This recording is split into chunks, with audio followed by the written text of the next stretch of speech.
নমস্কার বন্ধুরা, আরবিবি চ্যানেলে আপনাদের সকলকে জানাই স্বাগতম। চলে এসেছি কথা সিরিয়ালের নতুন একটি আপডেট নিয়ে।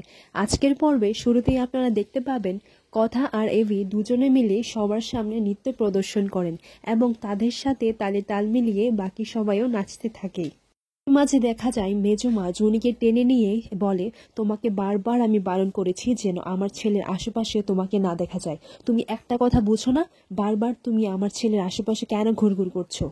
একটা কথা খুব ভালো করে মনে রাখবে জুনি, আমি যেন আর আমার ছেলের আশেপাশে তোমাকে না দেখি, তাহলে কিন্তু এর ফল ভালো হবে না।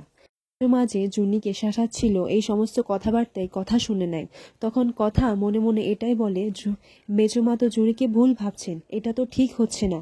ওকে একবার এই বিষয় নিয়ে জুনির সাথে কথা বলতে হবে।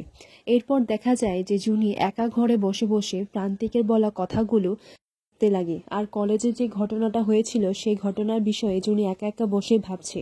তখন সেই দিকে দেখা যায় যে বাড়িতেও কত ঝামেলা হয়েছিল, আর এর জন্য কথাকেও কথা শুনতে হয়েছিল। এই সমস্ত কিছুই জুনি একা একা বসে ভাবতে থাকে। জুনি একা একাই বলতে লাগে যে আমি এই জন্য এই বাড়িতে থাকতে চাইনি, কিন্তু কোনো ভালো হোস্টেলে তো পাচ্ছি না, এখন কি করি?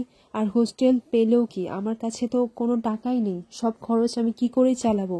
তাহলে আমার তো রোজগার করতে হবে। ঋতু কথাকে বলে, আচ্ছা জুনির কি হয়েছে বলতো? তখন কথা বলে, আমি হয়তো জানি ওর কি হয়েছে। তখন ঋতু বলে, তুই যতই বলিস না কেন, তোর মেজমাটা না একটু খেটখেট করে। এরপর জুনিকে জিজ্ঞেস করে, জুনি বলে, না থাক না, কিছু হয়নি, তোরা ছাড়। এরপর কথা বলে, তুই আমাকেও বলবি না? এইসব কি আমাদের কাছ থেকেও লুকোবি? তখন জুনি সবটাই বলে। ওর কথা বলে, আচ্ছা তোদের মধ্যে তো এরকম কোনো সম্পর্ক নেই, সম্পর্ক কি আছে? তখন জুনি বলে, না, কিন্তু আমি চাই না অঙ্কিত বাবু আমার জন্য কোনো কষ্ট পাক।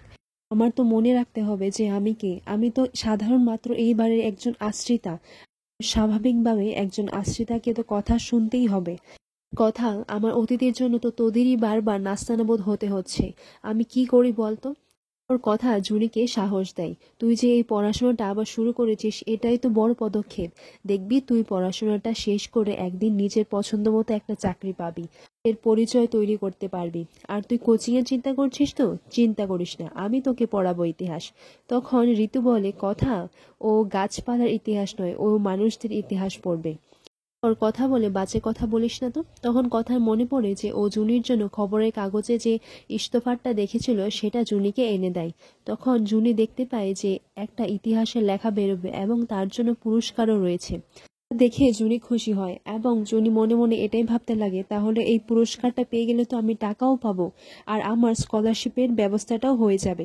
তখন ঋতু বলে, কথা, তোর মতো বোন যেন সবার হয়।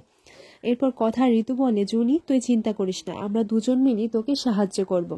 কিন্তু কথার মাথার থেকে মেজমার ওই আংটির কথাটা কিছুতেই যাচ্ছিল না।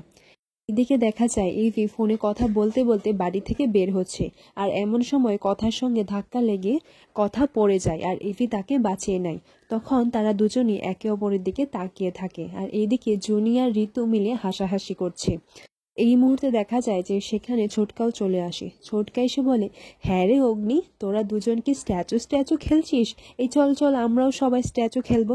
তখন অগ্নি বলে, ছোটকা তুই না বাজে কথা বলিস না বুঝলি, আর একে দেখ। কি রে কথা, তুই জল স্প্রে করিস না দেখে, তুই হাঁটাচলা করিস না দেখে, আর আমি কি সবসময় তোকে বাঁচাতে আসবো? তখন কথা বলে, কেন আপনি দেখতে পাচ্ছেন না? তখন এভি বলে, এই আমি তোকে দেখতে যাবো কেন? তখন ছোটকা বলে, আরে এটাই তো স্বাভাবিক, বড়ই তো বউকে ড্যাব ড্যাব করে তাকিয়ে দেখবে। এভি বলে, দেখ তোর সাথে তো কই আমার ধাক্কা লাগে না, জুনি ঋতু এদের সঙ্গে তো ধাক্কাই লাগে না, কিন্তু এই কথা এর সঙ্গে কেন আমার ধাক্কাটা লাগে বলতো? তখন ছোটকা বলে, আরে তোদের দুজনের তো ধাক্কা জোর আছে, বিয়েটাও তো ধাক্কা লগ্নেই হয়েছিল।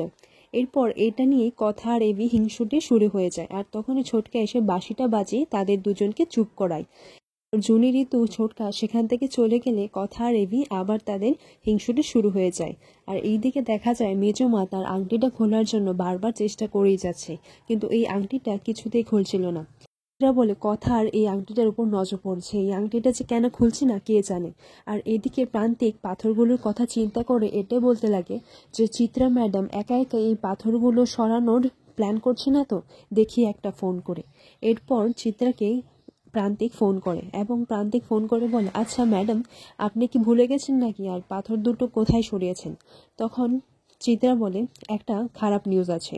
কথা আর অগ্নি মিলে একটা ক্লু পেয়েছে, আর যার কারণে পাথর দুটো এখন কথার কাছে আছে। তখন এইটা শুনে প্রান্তিক খুবই রেগে যায়। প্রান্তিক বলে, আপনার দ্বারা কোনো একটা কাজ হলে হয়, আপনার জন্যই আমার আর ড্যাডির সমস্ত প্ল্যানগুলো ভেস্তে যায়, শুধুমাত্র আপনার জন্য। পর চিত্রা বলে, ওই কথা মেয়েটার জন্য আমাকে আজ প্রান্তিক কথা শুনিয়েছে, চিত্রা গুহুকে কথা শুনিয়েছে। এরপর শেষমেশ আংটিটা চিত্রা খুলে নেয়, আর যার কারণে হাতটা একটু কেটেও যায়। চিত্রা বলে, এবার তুমি এই আংটিটার খোঁজ আর নার্সের সেই আংটিটার সাথে কি করে মেলাও সেটাই আমি দেখব। কথা এদিকে দেখা যায় ম্যান্ডি প্রান্তিকের সঙ্গে দেখা করতে যায়, এবং ম্যান্ডি গিয়ে বলে, জানতাম আর কথা মিলে আবারও আপনাদের প্ল্যানটা ভেস্তে দিয়েছে, তাই তো, আর পাথর দুটো উদ্ধার করে নিয়েছে। জানতাম আপনাদের দ্বারা কিছু হবে না। আর ওই আন্টি শুধু মুখে বড় বড়ই কথা বলে, কাজে কিচ্ছু পারে না। আর আপনাকেও না, আমার ভরসা করা ভুল হয়েছে, আপনিও কিচ্ছু করতে পারবেন না। আর প্রান্তিক বলে, আমাদেরকে একটু ধৈর্য ধরতে হবে, আর আপনি যেটা বলেছেন সেটা সময় মতো হয়ে যাবে। দিকে দেখা যায় পিসিয়া কথাকে জিজ্ঞেস করে, আজ তুমি কি বানাবে? তখন কথা বলে, আজ আমি বানাবো লেবু পাতার মুরগির সরুয়া। আর পর্বটি এখানে শেষ হয়। আগামী পর্বে আপনারা দেখতে পাবেন কথা মনে মনে এটাই বলে যে, আমি এখন কি মেজমার আংটিটা দেখব? ওর কথা দেখতে পায় মেজমা তো অন্য একটা আংটি পরে আছে, কিন্তু সেই আঙুলটা কি করে কাটলো? তখন কথা জিজ্ঞেস করে, আচ্ছা মেজমা, তোমার হাতে তো অন্য একটা আংটি ছিল, তুমি কি আংটিটা বদলেছো? আগামী পর্বে এরকম কিছুই আমরা দেখতে চলেছি। আর এইরকম সিরিয়াল আপডেটস পাওয়ার জন্য আপনারা আমাদের চ্যানেলটিকে সাবস্ক্রাইব করুন। ধন্যবাদ।